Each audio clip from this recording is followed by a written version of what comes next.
Hey there. Subscribe to my channel. And also press this bell icon. So you never miss any new updates, cause whenever we upload new video you will get a notification on your phone. सिने आजकल news में आप सभी का स्वागत है। मैं हूं आपके साथ साक्षी वर्मा। चलिए शुरुआत करते हैं देश दुनिया की कुछ बड़ी खबरों से।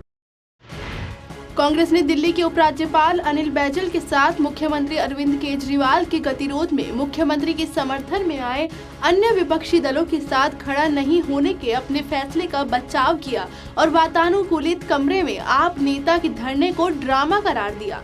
साथ ही आरोप लगाया कि उनकी पार्टी की कोई विचारधारा नहीं है। प्रधानमंत्री मोदी ने नीति आयोग की बैठक को संबोधित किया। अपने संबोधन में उन्होंने वित्तीय बचत एवं संसाधनों के बेहतर उपयोग के लिए लोकसभा एवं विधानसभाओं के लिए चुनाव एक साथ कराने पर व्यापक विचार विमर्श करने का आह्वान किया। बैठक में 23 राज्यों के मुख्यमंत्री और एक लेफ्टिनेंट गवर्नर के अलावा कई केंद्रीय मंत्री और आयोग के सदस्य शामिल हुए। दिल्ली में राज्य सरकार और उपराज्यपाल के बीच चल रही खींचतान को लेकर अब दिल्ली हाई कोर्ट ने टिप्पणी की है। हाई कोर्ट ने कहा कि हम समझ नहीं पा रहे हैं कि ये धरना है या हड़ताल और क्या इसकी कोई अनुमति ली गई है या खुद ही तय कर लिया गया। अगर ये खुद व्यक्तिगत रूप से तय किया गया फैसला है तो ये एलजी के घर के बाहर होना चाहिए था। आप कैसे किसी के घर या दफ्तर में जाकर हड़ताल पर बैठ सकते हैं। रद्द पासपोर्ट पर नीरव मोदी द्वारा यात्रा करने की खबर आने के बाद सीबीआई उसके खिलाफ एफआईआर करने की तैयारी कर रही है। एक खबर के अनुसार अभी गत 12 जून को ही नीरव मोदी ने भारतीय पासपोर्ट पर यात्रा की है। इसके अलावा नीरव मोदी सिंगापुर में रेजिडेंसी हासिल करने की भी कोशिश कर रहा है। जम्मू कश्मीर में सीज फायर खत्म होने से एक दिन पहले ही आतंकियों ने सेना के जवान औरंगजेब को मार दिया था। आज सेना प्रमुख बिपिन रावत औरंगजेब के परिवार से मिलने पहुंचे। उन्होंने परिवार वालों के साथ करीब आधे घंटे का समय बिताया। गमगीन माहौल के बावजूद जवान के परिवार में देश सेवा का हौसला बना हुआ है। मध्य प्रदेश में मायावती की पार्टी बीएसपी से गठबंधन का रास्ता तलाश कर रही कांग्रेस को झटका लग सकता है। बीएसपी ने फिलहाल किसी भी तरह की गठबंधन से इनकार कर दिया है। बीएसपी के प्रदेश अध्यक्ष नर्मदा प्रसाद अहिरवार ने कहा कि मध्य प्रदेश में बीएसपी अपने दम पर चुनाव लड़ेगी, कांग्रेस से कोई गठबंधन नहीं करेंगे। पार्टी ने राज्य की सभी 230 सीटों पर प्रत्याशियों को उतारने का फैसला किया है। तेलंगाना के निजामाबाद में सत्ताधारी पार्टी टीआरएस के नेता ने जमीनी विवाद को लेकर एक महिला को लात मार दी। इस घटना का वीडियो तेजी से वायरल हो रहा है। घटना निजामाबाद जिले की है। पुलिस ने बताया कि पहले महिला ने उसे अपनी चप्पल से मारा था। पुलिस का कहना है कि मामला भूमि विवाद की बिक्री से जुड़े विवाद का है।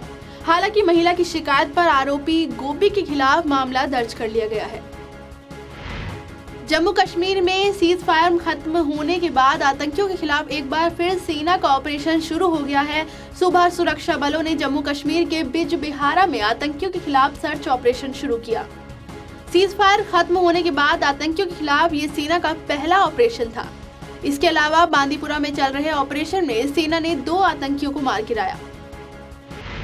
भारत की बहुचर्चित फिल्मी पत्रिका सिने आजकल नया मगर सबके जुबान पर एक ही नाम, सिने आजकल। विज्ञापन, interview, film promotion, press conference के लिए संपर्क करें। सीहेक्ट media. Mobile number 9350816300। Email ID है cineajkalindia@gmail.com।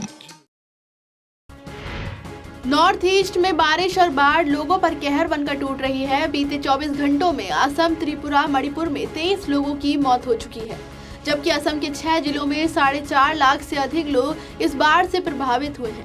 केरल में बारिश से अब तक 54 लोगों की मौत हो गई है, जिससे केरल के राजस्व मंत्री ई चंद्रशेखर ने भूस्खलन और बारिश से प्रभावित हुए लोगों के लिए मुआवजे की घोषणा की। शनिधाम का संस्थापक और अपनी ही शिष्या के साथ रेप का आरोपी मदन राजस्थानी उर्फ दाती महाराज को आज सुबह 11 बजे क्राइम ब्रांच के सामने पेश होना था, लेकिन वो नहीं आया। सूत्रों का कहना है कि दाती महाराज ने पेश होने के लिए 2 बजे तक का वक्त मांगा था। तमिलनाडु के तूतीकोरिन स्थित स्टारलाइट वेदांता प्लांट में खतरनाक सल्फ्यूरिक एसिड लीक होने की खबर मिली है। इससे इलाके में हड़कंप की स्थिति बन गई है। तूतीकोरिन के जिलाधिकारी संदीप नंदूरी ने प्लांट से सल्फ्यूरिक एसिड लीक होने की पुष्टि की। उन्होंने मीडिया को बताया कि सल्फ्यूरिक एसिड स्टोरेज बैंक में स्टोरेज किया गया था, जो अचानक लीक हो गया। ये गलती कैसे हुई, इस बारे में फिलहाल कोई पुख्ता वजह सामने नहीं आई है।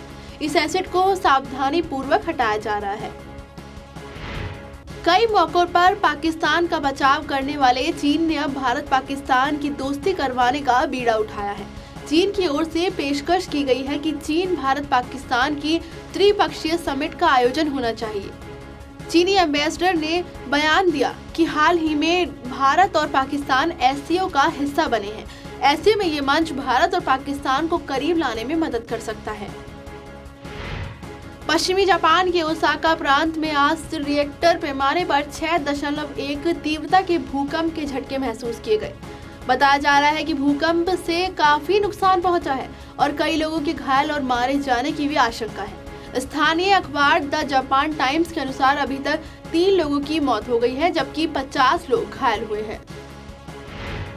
किसानों की 10 दिनों की हड़ताल खत्म होने के बाद आज से देशव्यापी ट्रकों की हड़ताल शुरू हो चुकी है। पेट्रोल डीजलों के दाम में जिस तरह बीते दिनों उछाल लगाई है, ट्रक चालक और मालिक उससे खफा है। यही कारण है कि ये हड़ताल बुलाई गई है। इसके अलावा थर्ड पार्टी इंश्योरेंस का दाम बढ़ने से भी ट्रक वाले नाराज हैं। ट्रकों की इस हड़ताल का असर सीधे आम आदमी की जेब पर पड़ सकता है, क्योंकि आने वाले दिनों में दूध, सब्जी और अन्य सामानों की सप्लाई पर सीधा असर पड़ेगा।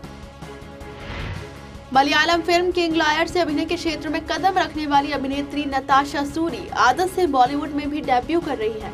फिल्म के निर्माता गायक मिका सिंह हैं। फिल्म में उनके अलावा विवान भटेना, पूजा गुप्ता, विपाशा बसु और उनके पति अभिनेता करण सिंह ग्रोवर भी हैं। खास खबरों में फिलहाल मेरे साथ सिर्फ इतना ही। जुड़े रहिए सिने आजकल न्यूज के साथ। नमस्कार। लोकतंत्र का चौथा स्तंभ है मीडिया। पूरे देश की खबर, देश ही नहीं विदेशों की खबर, हर खबर पर होगी पैनी नजर। खबरें ही नहीं, साथ में होगा भरपूर मनोरंजन। जी हां, तो देखते रहिए CM इंडिया टीवी, खबरों की हकीकत मनोरंजन के साथ।